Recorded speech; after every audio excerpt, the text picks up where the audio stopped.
ಮೊಳಕೆ ಕಾಳು ನಾವು ಕಟ್ಟಿ ಮಡಿಕಿದು ಮಾಡ್ಬೋದು, ಕಡಲೆದು ಮಾಡ್ಬೋದು. ಈಗ ಬಾಸ್ಮತಿ ಹಾಕ್ಕೊಂಡಿದ್ದೀನಿ ನಾನು. ಬೇರೆ ರೈಸು, ರಾ ರೈಸ್ ಎಲ್ಲ ರೈಸು ಮಾಡ್ಬೋದು.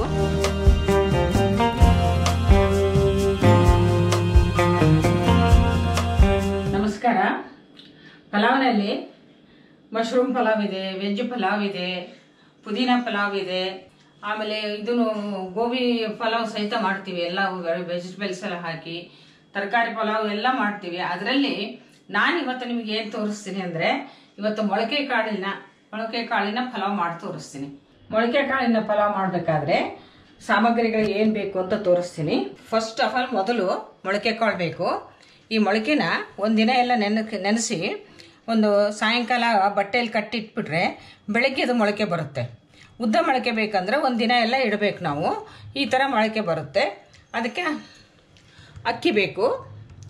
ಇದು ಬಾಸುಮತಿ ರೈಸ್ ತೊಗೊಂಡಿನಿ. ಯಾವ ಅಕ್ಕಿ ಆದರೂ ಮಾಡ್ಬೋದು, ಆದರೆ ನಾನು ಬಾಸುಮತಿ ರೈಸ್ ತೊಗೊಂಡಿದ್ದೀನಿ. ಪುದೀನ ತೊಗೊಂಡಿದ್ದೀನಿ, ಟೊಮೆಟೊ, ಮೊಸರು, ಹಸಿ ಶುಂಠಿ, ಬೆಳ್ಳುಳ್ಳಿ, ಕೊತ್ತಂಬರಿ, ಹಸಿಮೆಣಸಿನ್ಕಾಯಿ, ನಿಂಬೆಹಣ್ಣು, ಇದೆಲ್ಲ ಮಸಾಲೆ. ಇದು ಲವಂಗದ ಎಲೆ, ಏಲಕ್ಕಿ, ಮೆಣಸು, ಲವಂಗ ಎಲ್ಲ ನೀರೆಲ್ಲ ಹಾಕಿಟ್ಟಿದ್ದೀನಿ. ಇದಕ್ಕೆ ಸೋಂಪು ಕಾಳು ವಿಶೇಷ ಅಂದರೆ ಇದಕ್ಕೆ ಸೋಂಪು ಕಾಳು ಹಾಕೋದು. ಸೋಂಪು ಕಾಳು, ಮೆಣಸು ಮತ್ತು ಚಕ್ರಮಗ್ಗಿ ಅಂತೀವಿ ನಾವು. ಇದಕ್ಕೆ ಅನಾನಸ್ ಸ್ಪೂನು ಅಂತಾರೆ, ಚಕ್ರಮಗ್ಗಿನೂ ಅಂತಾರೆ. ಸ್ವಲ್ಪ ಖಾರ, ಯಾಕಂದರೆ ಖಾರ ಪುಡಿ ಹಸಿಮೆಣಸಿನ್ಕಾಯಿನೂ ಹಾಕಿರ್ತೀನಿ. ಆದರೆ ಕಲರಿಗಾಗಿ ಸ್ವಲ್ಪ ಒಂದು ಸ್ಪೂನಷ್ಟು ನಾನು ಹಸಿ ಖಾರನೂ ಉಪಯೋಗಿಸ್ತೀನಿ. ಇದಕ್ಕೆ ಮಸಾಲೆಗೆ ಮೊಸರು ಹಾಕಿ ರುಬ್ಬುತ್ತೀನಿ. ಇದು ನೋಡಿ, ಇದು ಮೇನ್. ಈ ಈರುಳ್ಳಿನ 4 ಈರುಳ್ಳಿನ ನಾನು ಚಾಪ್ ಮಾಡಿ ಇಟ್ಕೊಂಡಿದ್ದೀನಿ. ಇದು ಬ್ರೌನ್ ಕಲರ್ ಬರೋವರೆಗೂ ನಾವು ಫ್ರೈ ಮಾಡಬೇಕು. ಇದು ಮೇನು ಇದಕ್ಕೆ ಇಂಗ್ರೀಡಿಯೆಂಟ್ಸ್ ಇದು ಅದಕ್ಕೆ ಮಾಡೋದಕ್ಕಾಗಿ. ಧನಿಯಾ ಒಂದು 2 ಸ್ಪೂನ್ ಹಾಕಬೇಕು, ಒಂದು ಅರ್ಧ ಸ್ಪೂನ್ ಕಸಕಸೆ, ಒಂದು 2 ತುಂಡು ಚಕ್ಕೆ ಹಾಕಬೇಕು. ಚಕ್ಕೆ ಜಾಸ್ತಿ ಹಾಕಬಾರ್ದು, ನಾವು ಕ್ವಾಂಟಿಟಿ ನೋಡ್ಕೊಂಡು ಹಾಕಬೇಕು. ಲವಂಗನೂ ಹಾಕಬೇಕು, ರುಬ್ಬಕ್ಕೆ ಹಾಕಬೇಕು ಮತ್ತು ಒಗ್ಗರಣೆಗೂ ಬೇಕು. ನಾನು ಈಗ ಮಿಕ್ಸಿ ಮಾಡ್ತೀನಿ. ಮಿಕ್ಸಿ ಮಾಡಬೇಕಾದ್ರೆ ಸ್ವಲ್ಪ ಪುದೀನ ಮಾಡ್ತೀನಿ, ಪುದೀನೂ ಹಾಕ್ಕೊಳ್ತೀನಿ. ಇದನ್ನು ಸ್ವಲ್ಪ ಒಗ್ಗರಣೆಗೂ ಇಟ್ಕೊಳ್ತೀನಿ. ಆಮೇಲೆ ಇದು ಕೊತ್ತಂಬರಿ, ಈ ಕೊತ್ತಂಬರಿನೂ ಸ್ವಲ್ಪ ಹಾಕ್ತೀನಿ, ಸ್ವಲ್ಪ ಒಗ್ಗರಣೆಗೂ ಹಾಕ್ತೀನಿ. ಇದಕ್ಕೆ ಸ್ವಲ್ಪ ಕೊತ್ತಂಬರಿನೂ ಜಾಸ್ತಿ ಹಾಕಬೇಕು. ಇದು ಸ್ವಲ್ಪ ಬೆಳ್ಳುಳ್ಳಿ, ಹಸಿ ಶುಂಠಿ, ಒಂದು 4 ಲವಂಗ ಹಾಕ್ತೀನಿ, ಒಂದು ಚೂರು ಚಕ್ಕೆ ಹಾಕ್ತೀನಿ. ಇದು ಆಪ್ಷನಲ್, ಯಾರಿಗೆ ಬೇಕು ಅಂದರೆ ಹಾಕೋದು, ಇಲ್ಲಾಂದರೆ ಬೇಡ. ಒಂದು 4 ಕಾಳು ಮೆಣಸು ಹಾಕ್ತೀನಿ.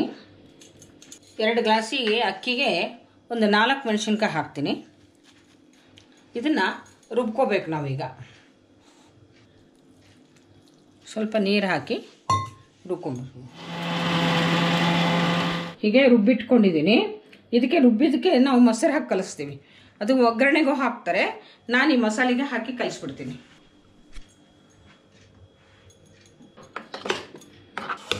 ಈ ಪಲಾವ್ ವಿಶೇಷ ಅಂದರೆ ಸೋಂಪಿನ ಕಾಳು, ಸೋಂಪು ಹಾಕೋದೇ ಒಂದು ವಿಶೇಷತೆ. ಸೋಂಪು ಹಾಕೋದು ಮತ್ತು ಅನಾನಸು ಹೂವು ಹಾಕೋದು. ಆಮೇಲೆ ಇದಕ್ಕೆ ಒಗ್ಗರಣೆ ಕೊಡೋದೇ ಬೇರೆ. ಒಗ್ಗರಣೆ ಕೊಡೋದು ತೋರಿಸ್ತೀನಿ ನಾನು ನಿಮಗೆ. ಈಗ ನಾನು ಪಲಾವ್ ಮಾಡೋಕ್ಕೆ ಕುಕ್ಕರ್ ಇಟ್ಕೊಂಡಿದ್ದೀನಿ. ಈಗ ಎಣ್ಣೆ ಹಾಕಬೇಕು. ಎಣ್ಣೆ ಒಂದು 1/2 ಕಪ್ಗಿಂತ ಕಡಿಮೆ ಹಾಕಬೇಕು. ಇದಕ್ಕೆ ಒಂದು 2 ಸ್ಪೂನ್ನಷ್ಟು ತುಪ್ಪನೂ ಹಾಕ್ತೀನಿ, ಜಾಸ್ತಿ ಹಾಕಲ್ಲ. ಎಣ್ಣೆ ಕಾದಿದೆ. ಈಗ ನಾವು ಇವು ನೆನೆಸಿ ಇಟ್ಕೊಂಡ ಪಲಾವ್ ಎಲೆ, ಚಕ್ಕೆ, ಮೆಣಸು, ಲವಂಗ, ಏಲಕ್ಕಿ ಮಾತ್ರ 2 ಹಾಕಿದ್ದೀನಿ. ಇದು ಸುವಾಸನೆ ಬರೋದು, ಪರಿಮಳಕ್ಕೋಸ್ಕರ ಅಷ್ಟೇ. ಇವನ್ನ ಈ ಒಗ್ಗರಣೆಗೆ ಹಾಕಬೇಕು. ಈಗ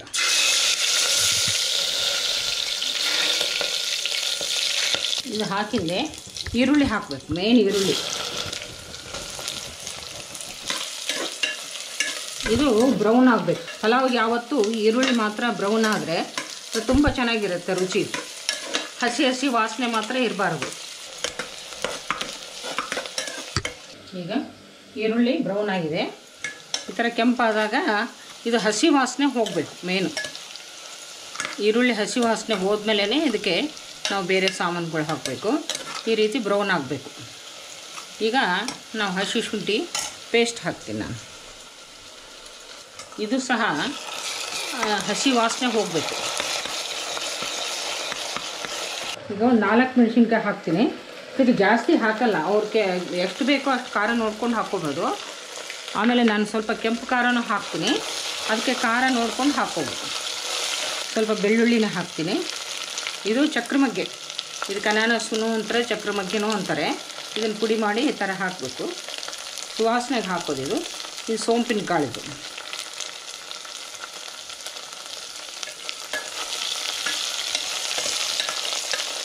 ಪುದೀನ ಮತ್ತು ಕೊತ್ತಂಬರಿ ಎರಡು ಸ್ವಲ್ಪ ಒಗ್ಗರಣೆ ಹಾಕ್ತೀನಿ. ರುಬ್ಬಕ್ಕೂ ಹಾಕಿರ್ತೀವಿ, ಒಗ್ಗರಣೆಗೂ ಸ್ವಲ್ಪ ಹಾಕ್ತೀನಿ. ಈಗ ಟೊಮೆಟೊ ಹಾಕ್ತಾಯಿನಿ.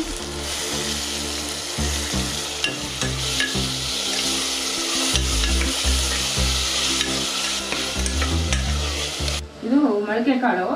ನಾನು ಹೆಸರು ಕಾಳಿನ ಮೊಳಕೆ ಕಾಳು ಕಟ್ಟಿಟ್ಟಿದ್ದೀನಿ. ಈ ಮೊಳಕೆ ಕಾಳು ಕಟ್ಟೋದು ಅಂತ ಎಲ್ಲರಿಗೂ ಗೊತ್ತಿದೆ ಅಲ್ಲ. ಇದು ಭಾಳ ರಿಚ್ ಫುಡ್, ಇದು ತುಂಬ ಒಳ್ಳೆಯದು. ಅದು ಡಯಾಬಿಟಿಸ್ ಇದ್ದರಿಗಂತೂ ದಿನ 1 ಕಪ್ ತಿಂದರೆ ತುಂಬ ಒಳ್ಳೆಯದಿದು.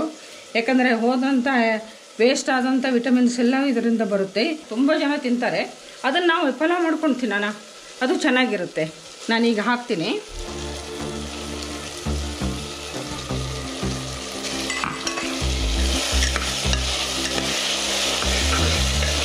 ಮೊಳಕೆ ಇದು ಒಂದೇ ಅಲ್ಲ, ಯಾವುದೇ ಮೊಳಕೆ ಕಾಳು ನಾವು ಕಟ್ಟಿ ಮಡಿಕಿದು ಮಾಡ್ಬೋದು, ಕಡಲೆದು ಮಾಡ್ಬೋದು.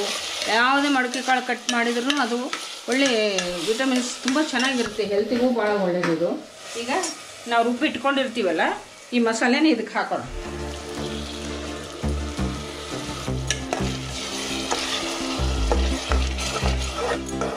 ಇದು ಹಸಿ ವಾಸನೆ ಹೋಗೋವರೆಗೂ ಸ್ವಲ್ಪ ಹುರಿಬೇಕು.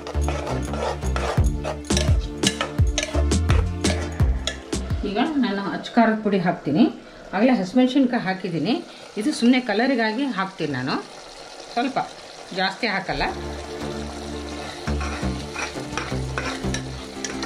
ಇದು ಬಾಸ್ಮತಿ ರೈಸ್ ತೊಗೊಂಡಿದ್ದೀನಿ.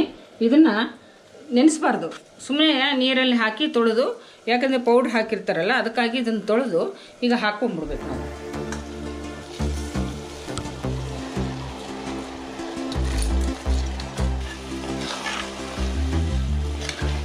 ಈಗ ಬಾಸ್ಮತಿ ಹಾಕ್ಕೊಂಡಿದ್ದೀನಿ ನಾನು. ಬೇರೆ ರೈಸು, ರಾ ರೈಸ್ ಎಲ್ಲ ರೈಸು ಮಾಡ್ಬೋದು, ಆದರೆ ನೈಸ್ ಇರೋ ರೈಸ್ ಮಾಡಿದರೆ ಚೆನ್ನಾಗಿರುತ್ತೆ. ನಾನು ಇದಕ್ಕೆ ನೀರು ಹಾಕ್ತೀನಿ. ಈಗ 2 ಗ್ಲಾಸ್ ಅಕ್ಕಿ ತೊಗೊಂಡಿದ್ದೀನಿ. ಆ 2 ಗ್ಲಾಸಿಗೆ ನಾನು 3.5 ಗ್ಲಾಸ್ ನೀರು ಹಾಕ್ತೀನಿ.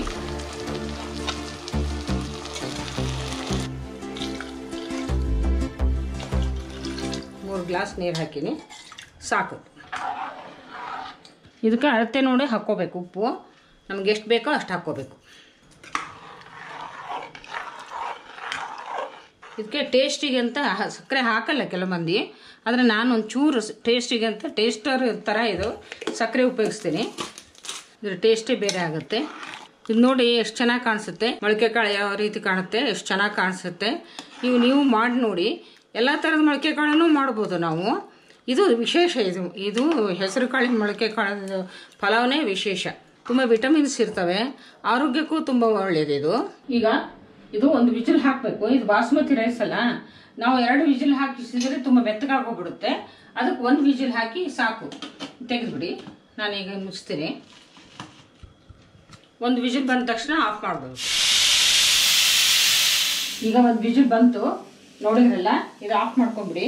ಇದನ್ನು ಒಂದು 10 ನಿಮಿಷ ತಣ್ಣಗಾಗಕ್ಕೆ ಬಿಟ್ಟು ಆಮೇಲೆ ಇದು ಸ್ಟೀಮೆಲ್ಲ ಹೋದ್ಮೇಲೆ ನಾವು ಕುಕ್ಕರ್ ಲಿಡ್ ತೆಗಿಬೇಕು. ಈಗ ಇದು 1 ವಿಜಿಲ್ ಆಯಿತು, ಸ್ಟೀಮು ಹೋಗಿದೆ. ಆ ಸ್ಟೀಮ್ ಹೋಗೋರಿಗೆ ಮಾತ್ರ ನಾವು ತೆಗಿಲೇಬಾರ್ದು, ಯಾಕಂದರೆ ಅಕ್ಕಿ ಗಂಡಿರುತ್ತೆ, ಬೆಂದಿರೋದಲ್ಲ. ಈಗ ತೆಗಿತೀನಿ ನೋಡಿ. ಆಗಿದೆ ನೋಡಿ, ಗಮ್ ಅಂತ ಇದೆ ವಾಸನೆ, ಘಮ ಘಮ ಅಂತ ಇದೆ.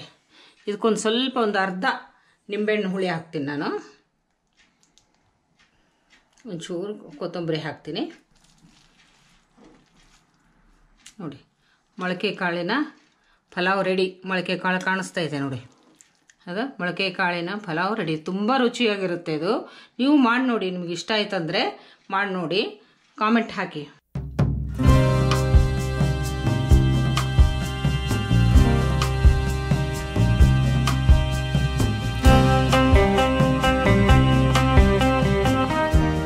ಮೊಳಕೆ ಕಾಳಿನ ಪಲಾವ್ ರೆಡಿಯಾಗಿದೆ. ಇದು ತುಂಬ ರುಚಿಯಾಗೂ ಇರುತ್ತೆ ಮತ್ತು ಆರೋಗ್ಯಕ್ಕೂ ತುಂಬ ಒಳ್ಳೆಯದು. ನೀವು ರುಚಿ ನೋಡಿ ಇದಕ್ಕೆ ಕಾಮೆಂಟ್ ಹಾಕಿ. ಇನ್ನೂ ಅನೇಕ ಸ್ವಾದಿಷ್ಟ ರೆಸಿಪಿಗಳಿಗಾಗಿ ಸಬ್ಸ್ಕ್ರೈಬ್ ಮಾಡುವುದನ್ನು ಮರೆಯಬೇಡಿ.